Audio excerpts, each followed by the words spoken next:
cette fois de ma pile à lire pour le Cold Winter Challenge 2024 organisé par Elise de Book and a Coupe, dont je vous mettrai sa chaîne et le lien de la vidéo présentation du challenge en barre d'infos. Il a lieu cette année du 1er décembre au 1er février. Alors il me semble que l'année passée il allait jusqu'à fin février, soit 3 mois. Là du coup ça fait 2 mois. C'est un petit peu plus court et il y a quand même 14 catégories. C'est un petit peu... ça fait 7 livres on va dire par mois à peu près. Bon, je peux le faire hein, largement. Cette année, Elise nomme le challenge Voyage en Scandinavie. Et nous avons 3 menus comme chaque année. Le premier, le tout grand, qui est le nouveau menu de cette année, c'est donc Voyage en Scandinavie, comme le titre du challenge pour cette année. Et la première sous-catégorie, c'est Entre Fika et Hygge, avec en mots-clés famille, douceur, gourmandise, maison, pause et partage. Et là, j'ai choisi un livre qui, je pense, rentre pour famille, douceur, maison et partage. Selon moi, je trouve que ça rentre parfaitement bien pour ces thématiques-là. Et ce n'est pas un livre, c'est une BD. Il s'agit du tome 4 du Grimoire d'Elphie de Audrey Alouette et Minnie Ludvin. Et Arleston aussi, chez Draco. Voilà. C'est toujours un moment doudou. Cette BD, de toute façon, on est sur le thème de la famille. Je vous montre une ou deux planches. On est sur le thème de la famille, étant donné qu'on suit 3 sœurs qui ont perdu leur maman dans un incendie. Et la grande sœur a acheté un bus anglais, les bus rouges à 2 étages, qu'elle a rénové.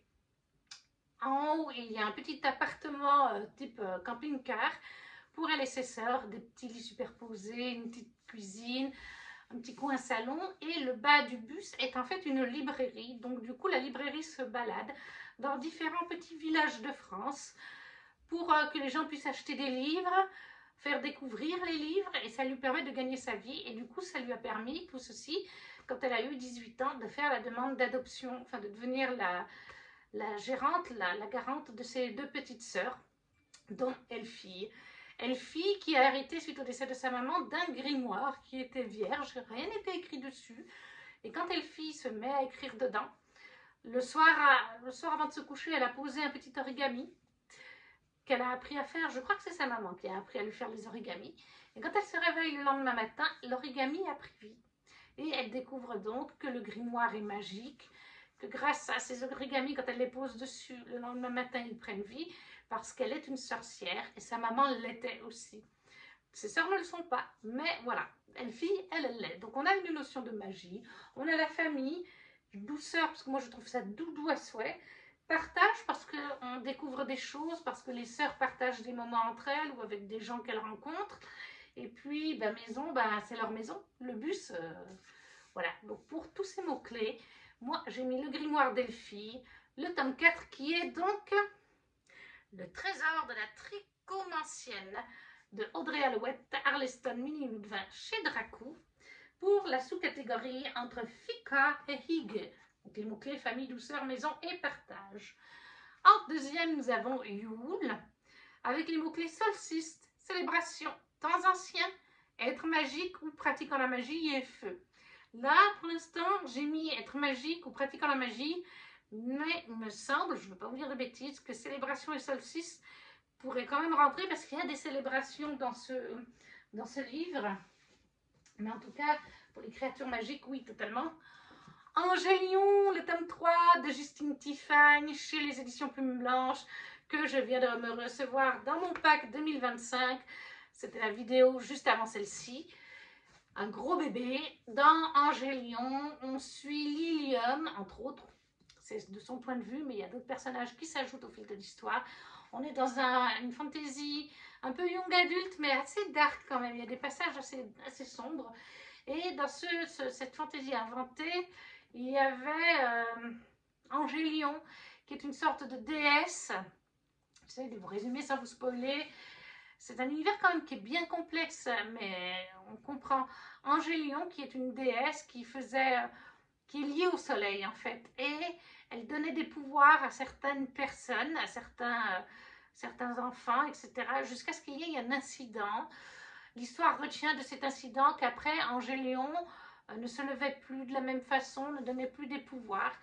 Et que du coup, il y a des créatures pas très sympathiques, des espèces de démons. En fait, c'est des anciens humains qui ont été mordus, griffés, enfin bref, qui se transforment dans ces créatures qui vivent la nuit, mais qui ont peur par contre de la lumière. Et comme par hasard, la lumière d'Angélion, les pouvoirs que les gens, grâce à Angélion, avaient, pouvaient faire fuir ces créatures. Et maintenant, il reste encore de la lumière d'Angélion, mais c'est le gouvernement, l'empereur, je crois que c'est un empereur, qui divise cet Angélion. Par exemple, si vous sortez la nuit dehors, vous allez vous faire avoir par ces créatures, mais si vous êtes au chaud chez vous, avec de l'Angélion et de la lumière aux fenêtres, elles ne pourront pas vous approcher. Mais on va découvrir, et Lilium en fait partie, qu'elle a un don vis-à-vis de l'Angélion. Elle le maîtrise, elle et d'autres enfants. Et ça n'était plus arrivé depuis un certain temps.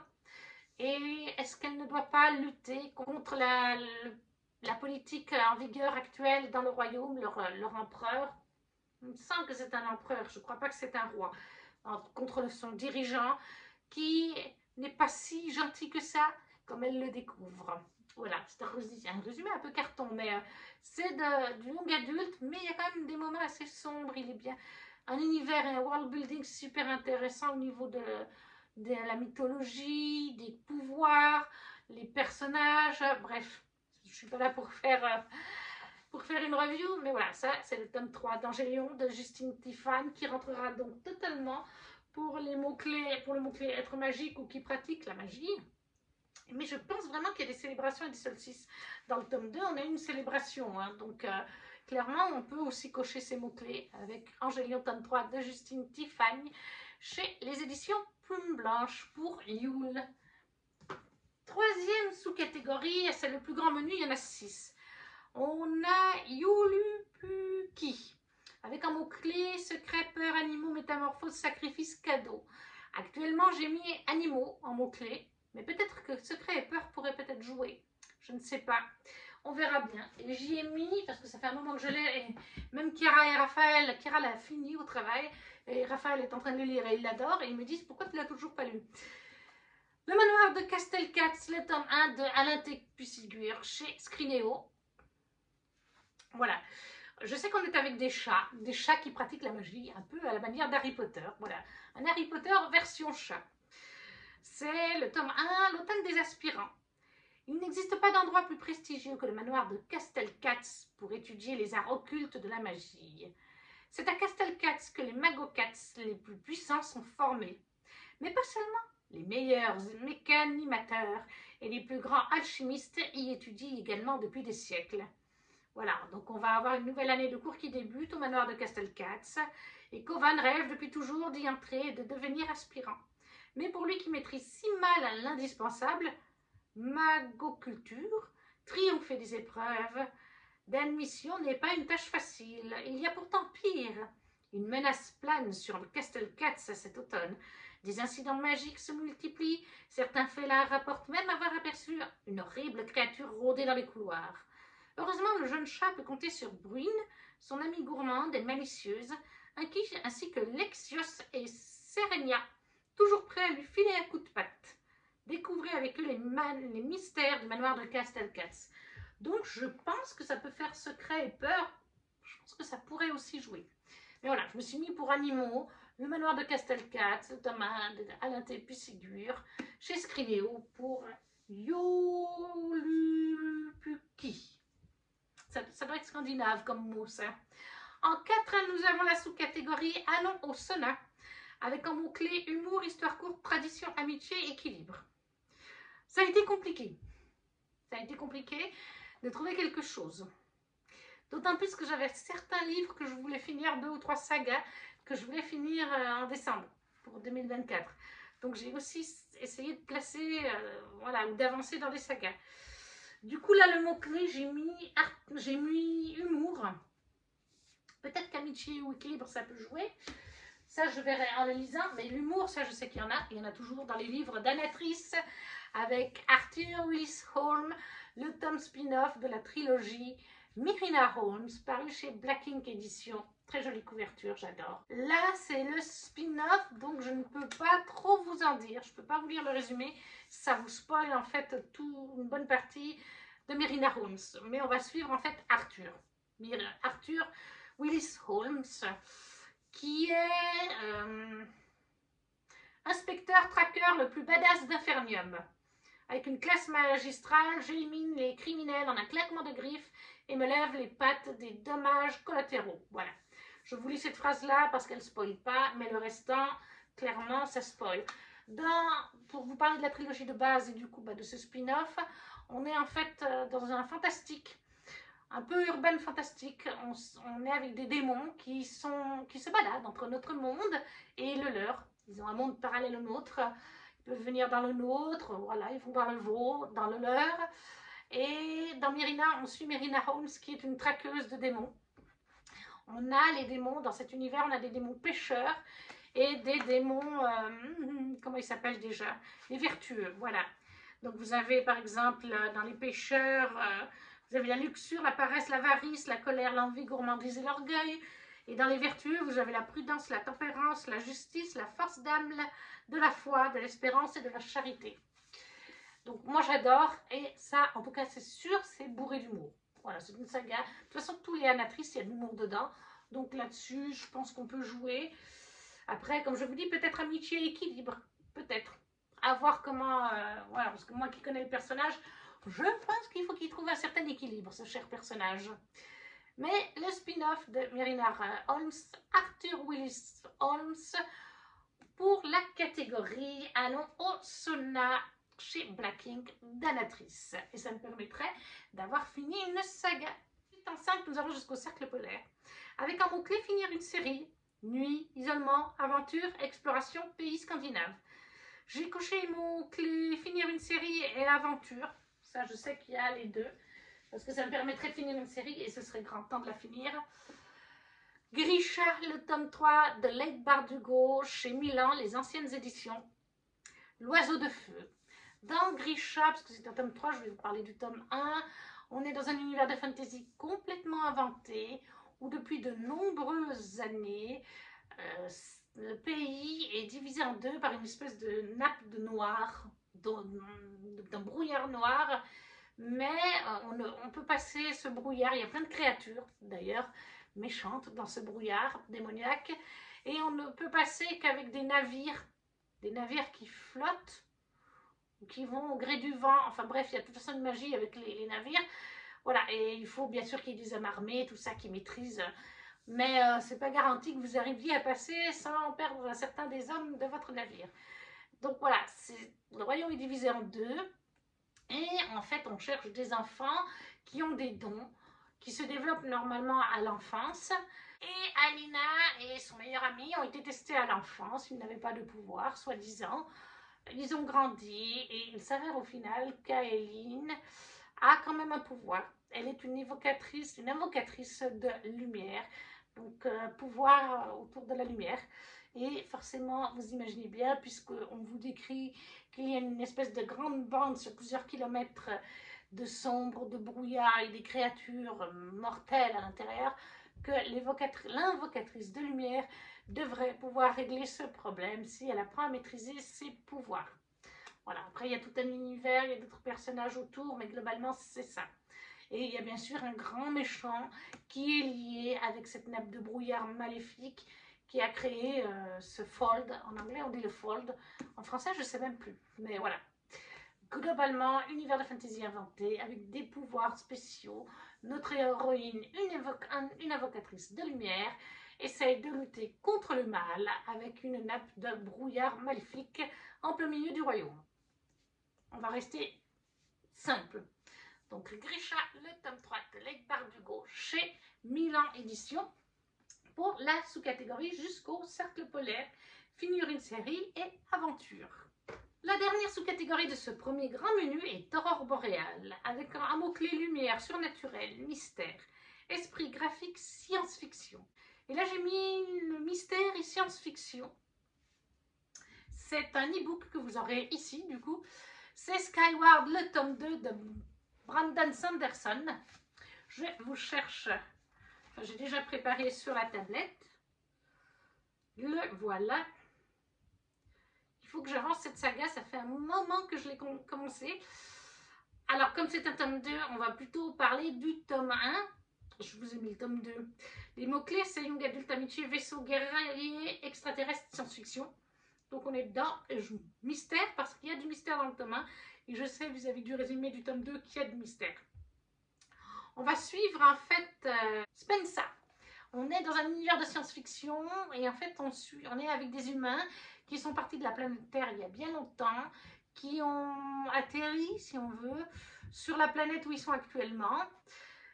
Ils ont établi comment dire, leur maison dans des crevasses, dans des grottes, dans les parois voilà, de la planète. À la surface, il y a le camp militaire et certaines structures de ce genre. Et le père de Spensa était en fait pilote d'avion. Parce que malheureusement, là où ils ont atterri, il y a un sacré bout de temps déjà, hein, eh bien, ils ne sont pas tout seuls. Il y a des extraterrestres qui viennent avec leur propre vaisseau pour essayer de tuer un maximum de terriens dans leurs petits avions de militaires, etc. Ou leur structure à la surface de la planète. Donc, il faut toujours être en alerte. Il y a toujours des équipes prêtes à monter dans les petits avions pour défendre la planète, leur peuple. Et en fait, le père de Spensa était pilote lui-même. Et un jour, alors qu'il était avec elle, en train d'explorer un petit peu les crevasses, les grottes des roches, eh bien, il a été appelé en urgence pour venir piloter parce que, voilà, il y avait une invasion. Donc Spensa, elle a vécu ce moment-là. Et ben, quelques heures plus tard, on lui annonce que son père est décédé et qu'en fait, il s'est retourné contre les siens. Il a canardé les siens. Et pour Spensa, et du coup, ben, toute la famille est mal vue. Elle rêve de redorer le blason de sa famille, le nom de sa famille. Et surtout, elle ne comprend pas. Ça ne correspond pas. Et même nous, on a le point de vue de Spensa. On a cette scène où elle est avec son papa quand il est appelé. Et ce n'est pas logique. On est d'accord avec elle. Il y a quelque chose de louche. Donc, elle enquête là-dessus. Et pour redorer aussi son blason de sa famille, elle va s'intégrer elle-même à l'élite, à l'apprentissage de l'élite, de là où son papa était, pour devenir pilote à son tour. Et elle espère qu'en même temps, elle pourra chercher le mystère autour de son père et de la mort, parce qu'elle est sûre qu'il y a plus que ça. Bien sûr qu'elle va faire des découvertes, et c'est pour ça que j'ai mis mon mystère, ça correspond pour le tome 1, mais ça correspond aussi pour le tome 2, parce qu'à la fin du tome 1, on a quand même des grosses révélations, et on se dit, qu'est-ce qui va se passer? Quel mystère y aura-t-il pour la suite? Donc voilà, là c'est un récit, le tome 1, il n'y a pas vraiment de romance, peut-être une ou deux pointes, mais c'est vraiment léger. C'est un récit vraiment science-fiction, il faut aimer tout ce qui est... J'avoue, moi j'ai bien aimé, j'ai passé un très bon moment, mais j'avoue qu'il y a beaucoup avec les avions. Vous avez la simulation, parce que d'abord ils simulent sur des ordinateurs perfectionnés et tout ça, connectés les uns aux autres, un peu comme un jeu vidéo, mais en mode pour sa vie finalement et celle de son peuple. Et puis après on a les simulations, enfin les vrais tests avec les avions, on a vraiment les scènes qui sont décrites quand ils doivent faire leur formation, on a vraiment des scènes où il y a vraiment les extraterrestres qui attaquent. Donc il faut quand même aimer dans la science-fiction les objets volants, voilà, les descriptions là-dessus. Il ne faut pas s'attendre à avoir de la romance, en tout cas dans le premier tome ce n'est pas le cas, pratiquement pas de mémoire. Mais voilà, science-fiction et mystère, ça rentre. Pour Skyward, le tome 2 de Brandon Sanderson, qui est, j'allais vous dire, le nom du tome 1. Asterviz pour le 10e tome. Et d'ailleurs, la couverture que vous avez par là me fait penser à Stargate Atlantis. Quand Stargate Atlantis, enfin quand la cité d'Atlantis vole dans l'espace. C'est tout à fait le même genre. Et donc ça c'est pour Aurore Boréale. Ensuite le deuxième menu c'est Fairy d'Effect. Avec en première sous-catégorie Dex Hall. Tout simplement une couverture rouge et ou verte. Alors j'en avais plusieurs sur les thématiques de Noël, mais je voulais finir cette saga et je trouve que ça correspond. Les McCoy, le tome 6 d'Alexian Thiel en format poche chez Hugo. On a du rouge puisqu'on a, je pense que c'est Phèdre qui est habillé avec une belle robe rouge. Dans les McCoy, on suit, en fait, dans les deux premiers tomes, on suit la romance entre Phèdre et Caleb. Phèdre qui est une jeune femme qui vient de France et qui va retourner en Écosse, enfin découvrir l'Écosse lors d'un voyage, vous savez, ces voyages un peu culturels pour apprendre la langue et tout ça. Vous allez dans une famille, vous avez un petit boulot, parce qu'elle est majeure hein. Son père est décédé il y a un petit moment et ça fait partie de ce qu'il aurait voulu, qu'elle découvre ses origines et elle décide de le faire. Phèdre, qui est en fait, comme on le découvre, c'est pas vraiment un spoiler, moi je ne considère pas ça comme un spoiler, qui sait très bien qu'en fait son père est un chef de clan. C'était le chef d'une des puissantes familles d'Écosse, les MacLeod.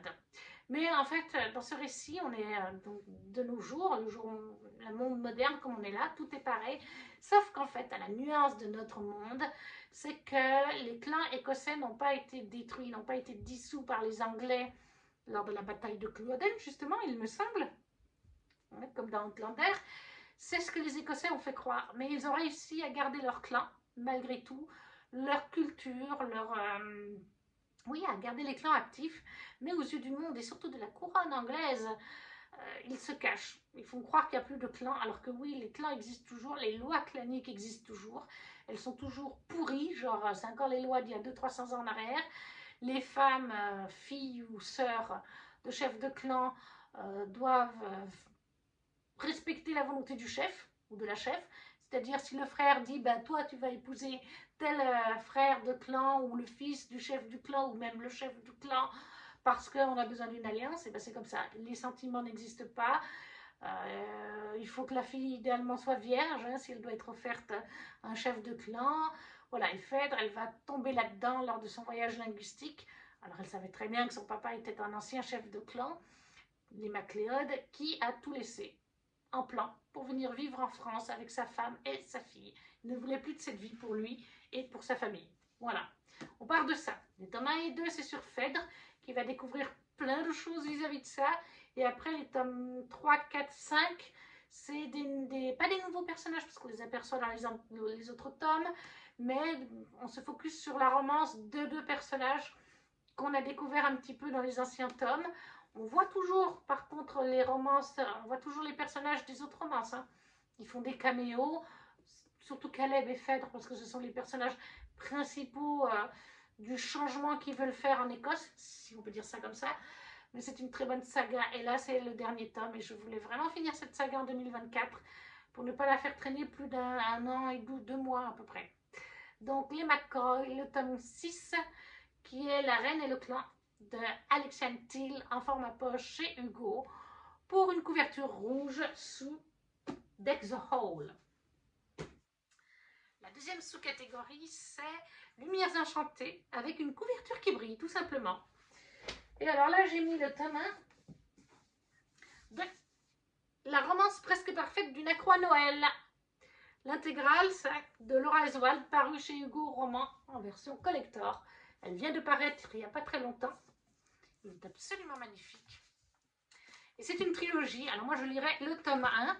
Voilà. Alors bon, on ne nous résume pas du coup ce tome 1.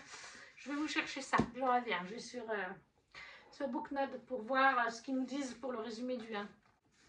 Voilà, j'ai trouvé le résumé du tome 1 qui nous dit, parce qu'ils sont sortis en format poche sur 3 ans, je crois, et là, maintenant, ils ont sorti l'intégrale cette année en relié collector, ou en relié tout court. Du coup, là, ce sera pour le tome 1 que je commence cette saga. Entre l'accro à Noël et un sceptique des fêtes, y a-t-il de la place pour une romance presque parfaite? Zoé est passionnée par Noël, à tel point qu'elle a décidé d'en faire son métier en créant son entreprise d'événementiel. Sa mission? Répandre la magie des fêtes partout où elle passe et créer des décors féeriques pour ses clients. Mais accaparée par son travail, Zoé néglige depuis quelque temps les moments en famille. Elle décide donc de prendre de bonnes résolutions. Cette année, elle va déléguer, s'accorder des vacances et retourner dans sa ville natale pour passer du temps avec les siens. Ce qu'elle n'avait pas prévu, c'est d'embarquer Ethan dans ses bagages.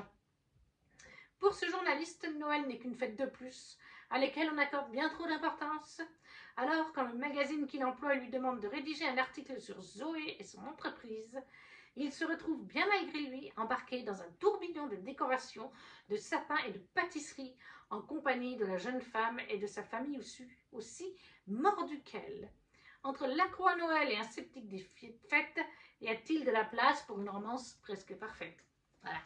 Donc le tome 1 de la romance presque parfaite d'une accro à Noël de Laura Eswald dans son intégrale pour Lumières enchantées avec une couverture qui brille.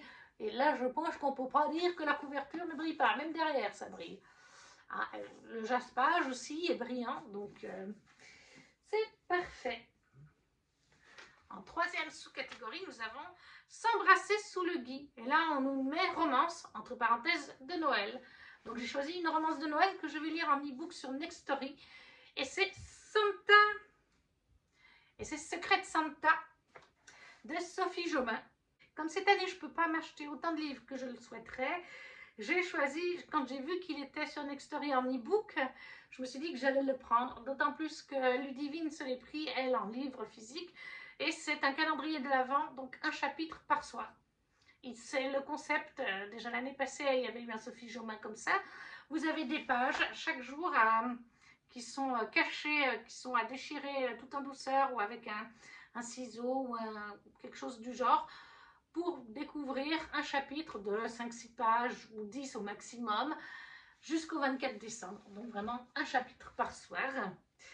Et cette année, le résumé nous dit: quand on vient d'une famille comme la mienne, on a tout pour être heureux. La liberté, les voyages, l'argent. J'ai un appart que j'adore, la meilleure coloc du monde et je peux faire les études que je veux. Mais il me manque aussi l'essentiel, l'envie. Je crois que je vais tout plaquer. Pourquoi? Pour qui? Je ne sais pas encore et c'est peut-être ça le pire. Mais c'est ta sauce pour les étudiants moins chanceux que moi, dans lequel j'ai accepté de travailler tout le mois de décembre, pourrait bien changer la donne. Là-bas, je vais devoir organiser le meilleur Secret Santa de toute ma vie et faire comprendre au mystérieux Roméo que ses yeux dans les miens sera notre plus beau cadeau.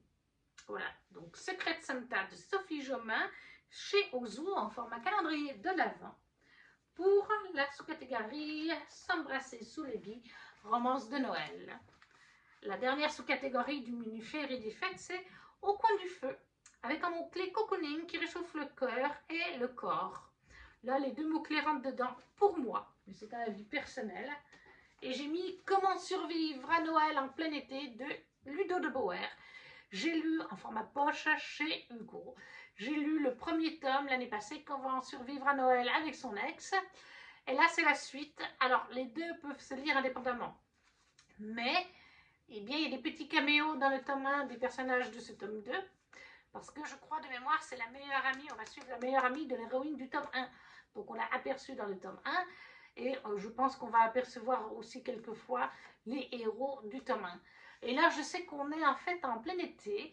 Et Antonia, voilà, est écrivaine et elle va avoir l'opportunité de sa vie d'être publiée dans la maison d'édition qu'elle souhaite, voilà, préférée. Elle est en train d'écrire une romance de Noël, mais elle a une deadline et la deadline arrive bientôt au bout. Seulement, petit souci, elle n'est plus inspirée et on est en plein été. Voilà, l'inspiration ne vient plus. Et du coup, son meilleur ami, c'est ça, Gabriel, va retranscrire Noël dans leur village de petite ville-village de Froide-Dieu qu'on avait découvert dans nos premiers tomes. Et du coup, comme les villageois adorent Noël à la période d'hiver, il arrive à convaincre un peu tout le monde de décorer pour Noël, de recréer l'ambiance de Noël en plein été pour lui donner l'inspiration pour son roman de Noël. Parce que voilà, on est en plein été et elle n'a pas l'inspiration de Noël et la deadline approche. Et bien sûr que j'imagine que le meilleur ami, les deux meilleurs amis vont tourner en couple. J'imagine. Classique, mais pour moi c'est doudou, c'est cocooning. C'est pour ça que je l'ai mis dans cette catégorie. Donc Ludo de Bauer, Comment survivre à Noël en plein été chez Hugo en format poche pour la sous-catégorie Au coin du feu. Cocooning et qui réchauffe le cœur. On passe déjà au dernier menu, le troisième qui est Froid polaire. Et là, on a un premier stalactique ensanglanté avec thriller, policier et cosy mystery. Pour moi, c'est toujours une galère cette catégorie.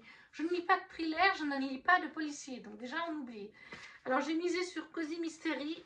Il n'y a pas le mot-clé cosy mystery sur Booknode, mais moi je trouve que ça en est. Parce que la cosy mystery, il doit y avoir du mystère ou de l'enquête, des choses comme ça à résoudre. Et comme j'ai lu le tome 1 de cette saga, il y avait tout un côté mystère et enquête. Et c'est quand même une lecture un peu doudou. Alors bon, c'est fantastique, c'est pas juste cosy. Et justement, j'aurais préféré, s'il y avait eu Cozy Fantasy, j'aurais pu mettre, parce que j'avais trouvé une sortie de décembre en Cozy Fantasy. Là, c'est marqué Cozy Mystery. Mais on a ce côté de Cozy Mystery dans Ivy Wild, le tome 2, Meurtre et magie et télé-réalité de Helen Harper chez les éditions Bookmark. Pour ce tome 2, les mots-clés sont magie, sorcière, fantaisie urbaine, humour, romance, nécromancie. Je ne vais pas vous lire le résumé du tome 2, puisqu'on est sur un tome 2, mais on suit en fait Ivy Wild, qui est une sorcière. On est dans notre monde, mais on connaît la magie. Alors je ne sais plus si les humains connaissent la magie ou pas. Mais il y a par contre l'ordre sacré de l'illumination magique, c'est l'institut magique, qui référence les sorciers, qui les forme, etc. Ivy en faisait partie quand elle était jeune, elle a été étudiante, mais elle a été éjectée pour certaines raisons que je ne vous dirai pas. Vous découvrez dans le premier tome un petit peu ce qui s'est passé. Alors elle peut toujours faire la magie, c'est juste qu'elle ne veut plus rien avoir à faire avec cet institut. Par contre, elle va se retrouver malgré elle mêlée à cet institut. Et elle ne va pas avoir le choix suite à un sortilège. Elle se retrouve liée à Raphaël Winter. Et ils doivent enquêter sur ce qui s'est passé et pourquoi ils ont été liés ensemble. Parce qu'il s'est passé un truc, voilà. Mais elle doit enquêter donc au sein de l'ordre sacré de l'illumination magique. C'est bourré d'humour, c'est très drôle. Et c'est pour ça, moi, je mets Cozy Mystery, parce qu'il y avait un côté enquête. Et je pense qu'on va le retrouver dans ce tome 2. Et comme c'est plein d'humour, un peu doudou, bah c'est cosy. Pour moi, en tout cas, c'est cosy. Mais chacun a sa vision du cosy après. Hein. Donc, Helen Harper, Ivy Wild, le tome 2, qui est Meurtre, magie et télé-réalité, chez Bookmark, pour le mot-clé Cozy Mystery. Pour la sous-catégorie Stalactique ensanglantée. En deuxième, nous avons Let It Snow, avec un livre dont le titre contient un mot hivernal. Et là, je ne l'ai pas encore, donc je vous le poste ici, c'est parce qu'il était en campagne Ulule. La campagne Ulule est terminée, il va bientôt arriver. J'ai déjà répondu au questionnaire. C'est Et il a neigé sur le fjord de Laetitia Arnaud chez Twinkle Edition. C'est un roman qui existe en brochet. Alors, je ne sais pas s'il se trouve encore ou si du coup il ne se trouve plus du tout. Mais la petite maison d'édition Twinkle Edition fait de très beaux reliés lors de campagne Ulule. Et bien celui-ci a une nouvelle version en relié, tout fait par Laetitia Arnaud, puisqu'elle est aussi illustratrice. On nous dit donc que quand Léo Merzange est licenciée à moins d'un mois des fêtes de fin d'année, elle choisit de noyer son sentiment d'échec dans un chocolat chaud à la cannelle, faute de mieux. Sa vie professionnelle est un fiasco et elle appréhende déjà le réveillon et les septentrionales remontrances de ses parents sur son statut de célibataire sans emploi. Aussi, lorsque sa meilleure amie lui propose de remplacer au pied levé un employé d'un village de Noël en Finlande, Léo hésite à peine. Tout plaqué, échapper au réveillon moralisateur et travailler dans un cadre féerique, quelle aubaine! Bagage sous le bras, elle embarque 2 jours plus tard pour la ville lapone de Rovaniemi. Hélas, Léo est poursuivi par la malchance. De mauvaises conditions climatiques, un détournement d'avion et un malentendu l'empêchent d'arriver à destination et l'oblige à cohabiter avec le serviable, séduisant et très agaçant Svein Thorsen, un Norvégien polyglotte flanqué de son inséparable Shiba Inu, Oslo. Une petite romance de Noël. J'adore ce que fait Laetitia Arnaud. Tout ce que j'ai lu d'elle jusqu'à maintenant, j'ai adoré. Donc, je lui fais confiance. C'est toujours un moment doudou, cosy. Et ça rentre au moins pour le mot neige. Il a neigé, et puis même le fjord. Bon, après, c'est pas hivernal, mais il y a le mot neige. Et puis, la couverture est en plus pleine de neige. Donc, on est totalement dedans pour Let It Snow.